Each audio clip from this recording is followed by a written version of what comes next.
Morning, folks. Hope everybody's okay. Spring is here. We don't mean to brag, but we've got our brand new arena. If you want to know the specs on how to build one, just get a hold of Deb. She'll give you all the measurements. We're kind of cheaped out on materials, but that's kind of the point.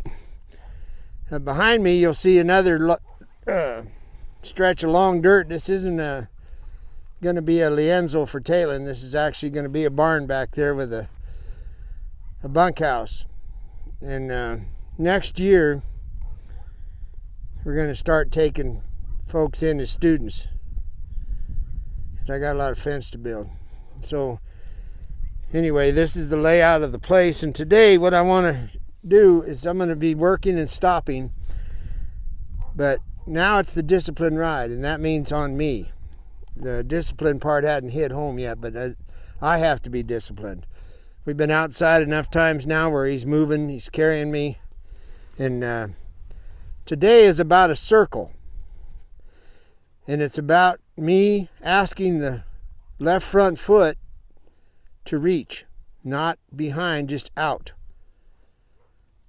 And that's the building foundation for a horse turning around with some accuracy. And I've got to get my timing down that as the left front foot leaves the ground when I'm making my left-hand circle, then I will feel it reach to the left. And so for those of you that have a hard time with footfall, that's what this is about. Okay, my job is to get it together, to have my foot in the right place, my shoulder, my hand, everything to be in the right place. So I'm gonna speak out loud as I ride. Now, if I shut him down because I've lost his mind or for whatever reason, what you'll notice is that I've got 3 different ways of stopping this horse. And one of them is a total doubling, where some people call it a one-range stop, where I actually shut him down. Another one is I just lift him and disengage his hindquarter, and that breaks his train of thought. I use that a lot after I get going. The other one is bump straight up, and I'm working on the slide stop. So that's what you'll see. So first we'll go to the left and then go from there.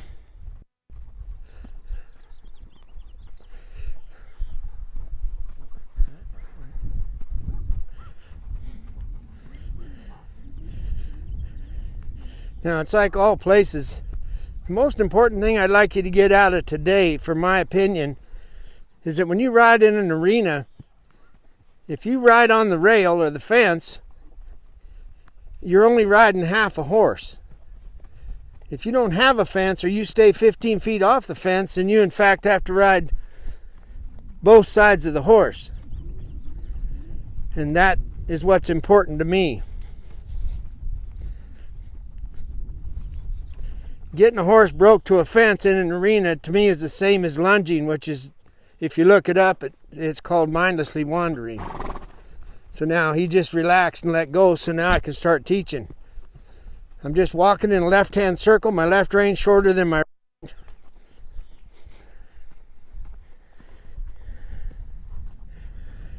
If you'll notice, he's got a pretty nice reach on him. I don't want to kill that. When I get over by this dog, I'm going to put him in a schooling walk. I'll do that by lowering my spine and slowing him down. Now I can actually practice footfall. So my toe is out, timing, and I'm bumping. I haven't contacted with the spur, I'm just using my leg. But every time I bump to get that eye, I'm putting my leg on, and I'm trying to bump as the foot comes off. Now, whatever you do, don't seek perfection. That's humor. You're not going to get perfection. But this is how it starts. Now I'm going to go back to the right. Right hand bump. Look. Left toe out, look, left toe out, bump, bump. I'm just timing up at the front foot. Now you may not be able to see it. All you can see is my toe out, but understand that I'm doing this. That's over exaggerating it. You can just barely see me, but he can feel it. So I'm just wanting him to reach. He's connecting the dots. My left foot, his right front. Bump, bump, bump, bump. Now I'm going to open my shoulder. This is brand new.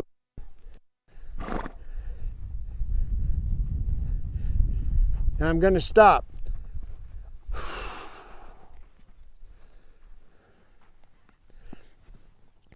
Ears got to move, head's got to drop. Exhale would be nice. So what I'm trying to explain to him over the next year is that whatever we're up against, partner, I'm not going to crowd you. And Mr. Dorn said, don't ever go to B unless you've got A. And that's pretty darn profound when you think about it. And if you got the time like I do, then you can do that. Remember, this isn't a crash and burn deal. It's a long time commitment to make a horse. I will not be backing him up. I will not be bringing his nose around to my knee. Now, for those of you that get worried about horses looking around, you need to know that that's what horses do. That's why they're called prey animals. See him? His mind's going everywhere. Well, he's clocked out. I don't care. As long as his feet don't move, that's all I care about. If his feet move 1 inch, I'm putting him back. Now, I'm about to ask him to leave, which would be with my core, and I'm going to lift myself up and offer forward. If he doesn't make it, I'll squeeze with both legs. I'm not going to squeeze with both legs first. There. I offered it. He didn't make it. I put my legs on him. There it is. Now remember, when you're bumping with the right hand, you got to be in neutral on the left hand. You're not going to get the perfect circle in this exercise at first. You got to ride your horse. Well, that's kind of the point.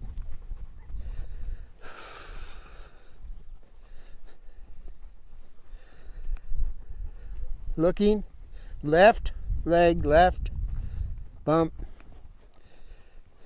Now when I get around here, I'm going to reach back and disengage his hindquarter. Here's the bump, leaning forward, reaching back. And he stopped, but he didn't cross over, so I'm going to turn him until he crosses. See my left hand? It's not a part of this. That's the thing that saves you outside.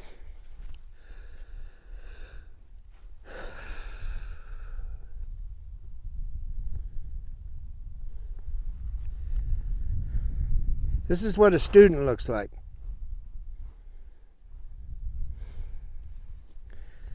Now I'm going to ask him to leave. He made it without both legs that time. Right toe is out. Bump. Every time you bump, you have got to release. A lot of people send me videos in the hackamore and they're hanging on the hackamore. That's what ruins this whole deal. I'm going to ask to stop. Now, Deb, if you put that camera on the ground, I'd like to show you stop, right on the ground, right in front of you. If you folks want to know what green grass looks like, I'll show you. In this part of the country, when you see that, it's time to turn out.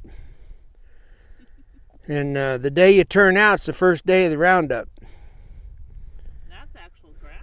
We invite the neighbors over to see this. This is kind of special. So there's your turnout. If you do have a good year by the end of April, you better be getting them off of it if you're running steers. I'm getting ready to leave.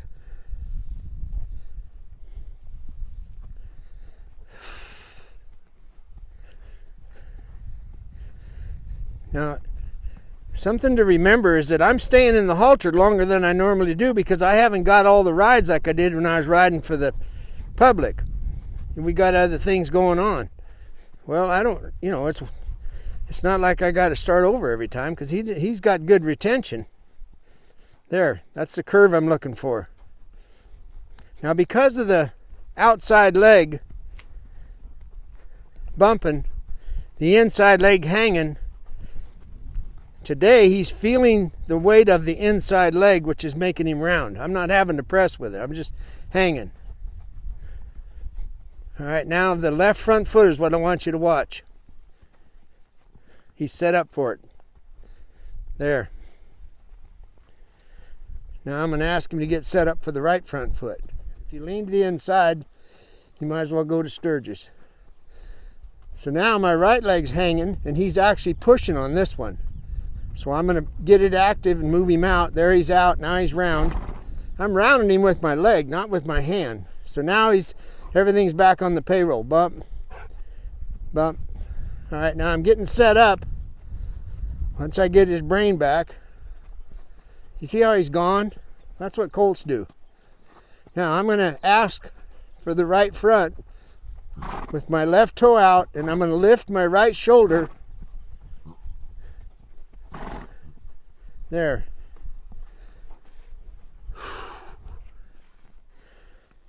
And that starts it. Even though it's almost a straight line, he starts reaching for that foot. So what I'm doing is, in my mind, I'm picturing him on the hindquarter, reaching out and back and doing a rollback or whatever it is you want to call it. If you went to Catholic school, if you remember going down the aisle at 30 miles an hour and you're supposed to genuflect, you just kind of did a half halt and then headed for the door or whatever you're headed for. That's what a rollback reminds me of. Here's what you don't do. You don't lean to the right. You don't lean to the left to get a horse to turn. You turn your torso. So now I've got my right toe out. I want to turn left. I bump, pick it up, look, and turn. This gets better over time. Now, disengage the hindquarter. That's the drift. Here's the drift. That's what it looks like. There's a lot of times when you just want to disengage the hindquarter. He's going to blow up and buck or fall over backwards. I just need him to digest something, what I've done so far, and just relax. So a man got a hold of us and he talked about there's a show on the YouTube, and it's about, quote, cowboys. It's the Cowboy Way, I think it's called. Trace Atkins is running the deal. And I don't even really want to go into this, but I'm gonna, because the man was so adamant about it, and I don't blame him. And what he asked me to do is to elaborate on, this is the 20th century, and we don't start colts like he watched them do on that TV show. Or is it TV or YouTube? Well, we saw it on YouTube. So evidently it's on TV. Okay. The whole thing, you got to understand, is staged by a producer. Everything in that show. It isn't like they sit down with the cowboys or the entrants or the people that come there and say, folks, what do you think would be the best thing? They may ask, but that isn't what they're going to do. They're going to do what's going to make people watch it. So the crash and burn deal on a bunch of little colts is what they do to be a crowd pleaser. And since we're on that, and I did make myself watch it, although I damn near chewed my arm off, is that what I really picked up on in that particular episode was that they had them barrel race. These are adults, mind you. Men that work on ranches and women that work on ranches. They had them barrel race, and then they had them rode straight into the box and rope a calf, tie down calf roping. There's a lady that got mucked out, and she deserved it. And the thing that really made me upset was that she never had a neck rope on that horse. And you got two highly professional judges, they called them, Trace Atkins, and a dozen people sitting outside the arena, and you can't tell me they didn't notice there's no neck rope on that horse when you go to calf roping. So this horse run down there, and she snagged it, got off. The horse ended up just turning around and leaving. Now those of us that actually do this for a living pretty well picked up on that pretty quick. But the colt deal is just a crowd pleaser for the viewers. But allowing a person to rope a calf, and then you see this horse going down the arena after the calf mucked her out, pulling the calf down the arena. That's what the people are going to remember that don't like rodeo, they don't like cowboying, they don't like cruelty. That's the kind of stuff they're going to remember. So after I stood it as long as I could, I can tell you that there's a vaquero on there from Rio Grande. He's a tick rider. I would ask him to stay, and I would fire everybody else and ask them to go home quietly, including Trace and the judges that are supposed to know better. So I'm done watching that show, and if you got any problems with it, folks, just tell them. Okay, where was I? Now, one more time is this little simple exercise, and I'm combining shutting the horse down at a walk plus yielding the front end. If I present my skeleton correctly, like my bride reminded me, instead of leaning, you hear a lot of stuff about dropping the shoulder. If you'll sit up in the saddle and present your skeleton correctly, they're not going to drop their shoulder. I think people cause that. So I'm leaving. Now I'm setting it up. He's gone mentally. There, he just now checked back in. It's nothing personal when a horse does that. Now we're back on the payroll. Bump. I've got the eye. I can see the eyeball. Now I'm going to drop my left seat bone, turn my left toe out, bump, and ask the horse to step. He just made it. Now I'm going to go the other way. Right toe, bump.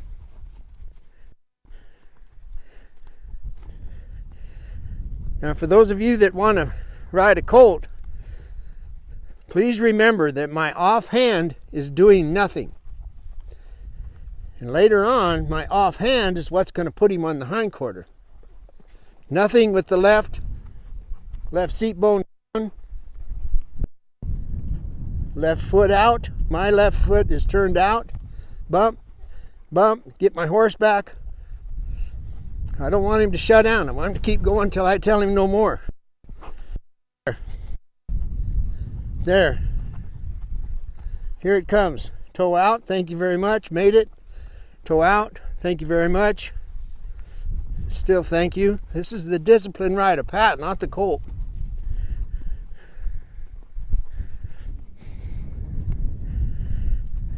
And exhale, relax. Now, just for the sake of knowing, because somebody's going to ask me, I don't care if the dog's here.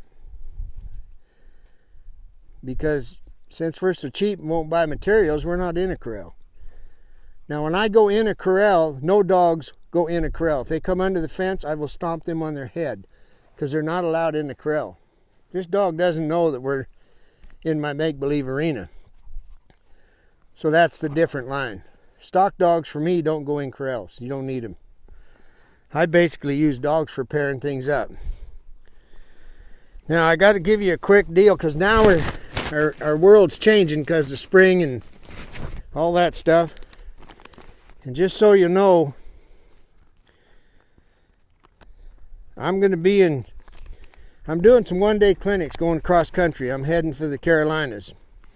So there's an availability if you want to get in a clinic. It's one day, 5 people. I watch you in the morning, evaluate you and your horse, then I ride your horse in the afternoon.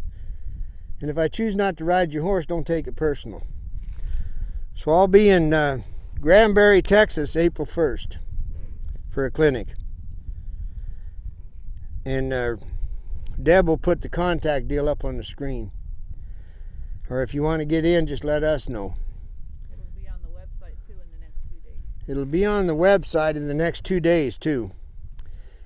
And then after that, I'm going to be south of Charlotte, North Carolina, around April 10th, I'm guessing. I'm April 10th. We'll make a commitment. So if you want in, that's the deal. Now on the way back, I'm coming back on 40, so I'm going to Amarillo and hanging right and heading up towards the top end of the Panhandle, and that'll be at Cece's place. So I'll be 100 miles north of Amarillo, And there'll be a couple clinics there if you want to come over there. Real nice people.